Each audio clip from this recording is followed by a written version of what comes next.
स्वामी, जाने से पूर्व एक बार पुनः विचार कर लीजिए। अब कैसा विचार देवी? अब तो निर्णय करना है, और आज मैं कोई न कोई निर्णय करके ही लौटूंगा। नारायण नारायण। देवर्षि प्रणाम। देवर्षि आप? हाँ भ्राताश्री, लगता है मैं उचित समय पर आ गया। आप किसी निर्णय लेने की बात कर रहे थे? हाँ भ्राताश्री नारद, मैंने निर्णय ले लिया है। आज संध्या होने से पहले मैं पुत्री गौरी के लिए एक उचित वर चुनकर ही लौटूंगा। नारायण नारायण। अब इसकी कोई आवश्यकता नहीं होगी भ्राताश्री दक्ष। आपकी ओर से यह शुभ कार्य मैंने कर दिया है। क्या? हाँ भ्राताश्री, अब तो उनके साथ केवल शुभ शकुन की परंपरा का निर्वाह करना शेष है। यदि आप उचित समझें तो मैं इसी समय आपके साथ चलता हूं। आप अपने पवित्र हाथों से अपने भावी जामाता के माथे पर तिलक करें और अपनी कन्या गौरी का वाग्दान कर दें। भ्राताश्री नारद, यदि आपने पुत्री गौरी के लिए कोई वर चुन लिया है तो बताइए, वो मेरी प्रतिष्ठा के अनुकूल है या नहीं? नारायण नारायण। भ्राताश्री दक्ष, उस वर के कारण आपकी प्रतिष्ठा में 100% वृद्धि होगी। तीनों लोक में आपकी जय जयकार होगी।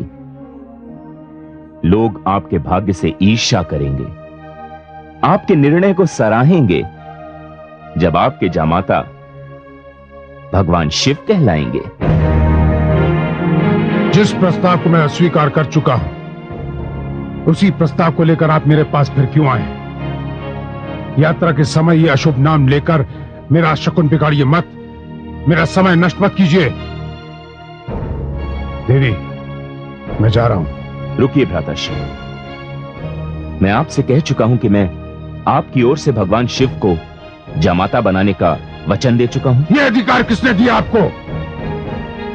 भ्राताश्री, क्रोध में भी ज्ञानियों को शिष्टाचार नहीं भूलना चाहिए। जहां तक भगवान शिव को जामाता बनाने के निर्णय का प्रश्न है, यह अधिकार तो मेरा जन्म सिद्ध है। यह अधिकार मुझे उन्होंने ही दिया है जिन्होंने मेरी और आपकी रचना की है। वे हैं पिताश्री ब्रह्मा। हम दोनों एक ही पिता की संतान हैं भ्राताश्री दक्ष, और इस नाते पुत्री गौरी पर मेरा भी समान रूप से अधिकार है। नहीं नारद जी, नहीं। गौरी मेरी पुत्री है और उस पर केवल मेरा अधिकार है। और अब मैं यह जान गया हूं कि उसके भविष्य के साथ कोई भयानक षड्यंत्र चल रहा है। लोग मेरी लाडली पुत्री को एक भिखारी के हाथों में सौंपकर उसे जीवन भर का दुख देना चाहते हैं। दुर्भाग्य तो यह है कि लोगों के इस षड्यंत्र में मेरी पुत्री भी सम्मिलित है। वो बालिका है, अबोध है, भोली है, किंतु मैं उसका पिता हूं, उसका भला बुरा जानता हूं। मैं उसे जानबूझकर ये विष नहीं पीने दूंगा। मैं ये कदापि नहीं होने दूंगा। ये आप क्या कह रहे हैं भ्राता दक्ष? आप शिव और शक्ति को मिलने से रोकना चाहते हैं? इसका अर्थ तो यही हुआ कि आप चंद्रमा से शीतलता को दूर रखना चाहते हैं, सागर से लहरों को अलग करना चाहते हैं, पुष्प से उसकी सुगंध छीनना चाहते हैं। यह संभव नहीं है भ्राताश्री दक्ष, यह संभव नहीं है।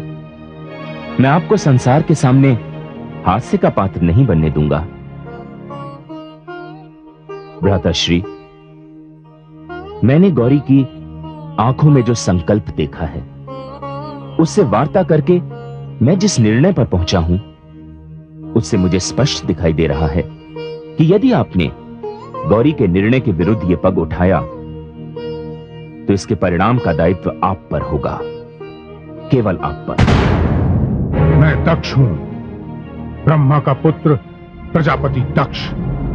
मेरी इच्छा और मेरी शक्ति के सामने किसी की इच्छा और किसी की शक्ति नहीं चल सकती।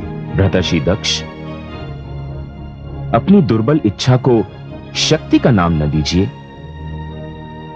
न जाने क्यों आपने अपनी आंखें मूंद रखी हैं।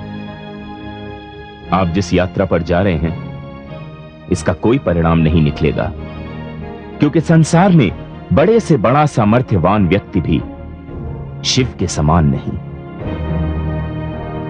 आप जो जी चाहे कर लीजिए भ्राताश्री दक्ष, आप इस अभियान में सफल नहीं होंगे, क्योंकि शिव गौरी के हैं और गौरी शिव की। भला संसार में ऐसा कौन अभागा होगा जो दक्ष के जामाता होने के प्रस्ताव को ठुकरा देगा? अभागा तो सचमुच वही होगा जो इस प्रस्ताव को स्वीकृति देगा, क्योंकि मैं जानता हूं देवलोक, यक्षलोक, गंधर्व लोक, मानव लोक, दानव लोक, आप जहां भी जाएंगे लोग गौरी का नाम सुनते ही श्रद्धा से हाथ जोड़कर आपके सामने खड़े हो जाएंगे। श्रद्धा से लोगों के सिर झुक जाएंगे। तभी आपको गौरी की वास्तविकता का ज्ञान होगा। ऐसा कुछ नहीं होगा नारद जी, ऐसा कुछ नहीं होगा। मैं जाते जाते आपसे केवल यह कहना चाहता हूं कि मेरे निवास स्थान पर आज के पश्चात आप कभी मत आइएगा। स्वामी, ये आप क्या कह रहे हैं? आप चुप रहिए। तो आप भी सुन लीजिए भ्राताश्री दक्ष। जब तक पुत्री गौरी सम्मान पूर्वक इस भवन से अपने वर भगवान शिव के साथ कैलाश विदा नहीं हो जाती, तब तक मैं यहां आता रहूंगा।